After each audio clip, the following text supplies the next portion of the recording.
сказали? Мамруковская 70. Большая часть Рамадана позади, а это значит, что многие жители республики уже начали закупаться на Мархаш продуктами, будь то мясо, овощи, фрукты или сладости. Завышать на них цены перед праздником Идаль-Фитр стало нерушимой традицией в республике.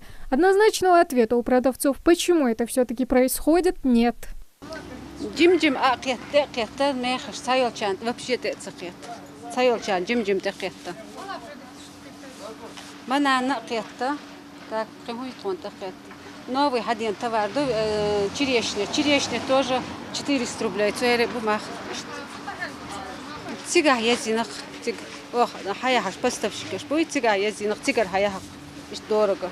На поставщиков ссылаются многие, но, по словам представителей инспекционной комиссии, информации о завышении стоимости поставщиками у них нет. Надеяться на совесть продавцов, которые намеренно завышают цены, не приходится. Поэтому мониторинг цен на крупных торговых точках на предмет необоснованного их роста в предпраздничные дни проводится в республике особенно тщательно, чтобы такие ситуации не омрачали людям праздник. Ежегодно проводится мониторинг цен по всем районам республики в связи с тем, что создается распоряжением главы комиссии по мониторингу цен в нашей республике.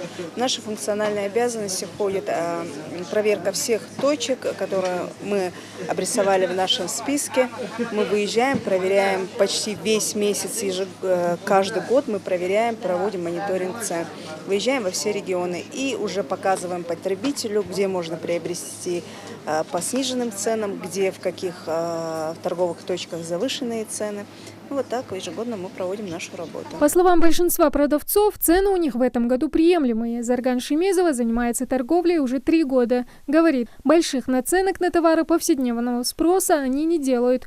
Максимум несколько процентов. Пытаются войти в положение покупателей перед праздниками.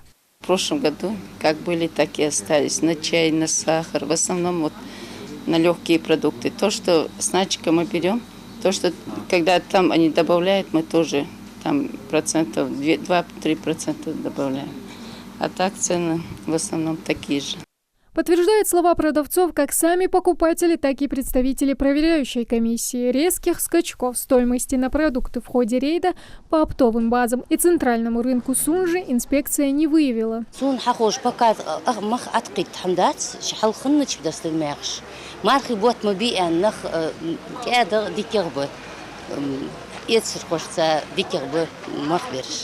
Провели мониторинг цен в торговом центре Беслан, торговый дом Сунжа.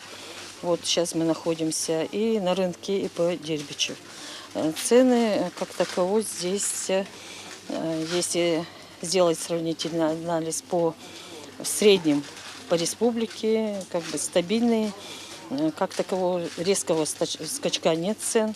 Комиссия и покупатели надеются, что такая картина будет наблюдаться и в последние дни поста, когда многие предприниматели не чураются завышать стоимость на популярные в этот период товары. Ну а следующим пунктом проверки комиссии станет уже Малгобекский район. Тамара Хашигульгова, Магомед Белакиев, Новости 24.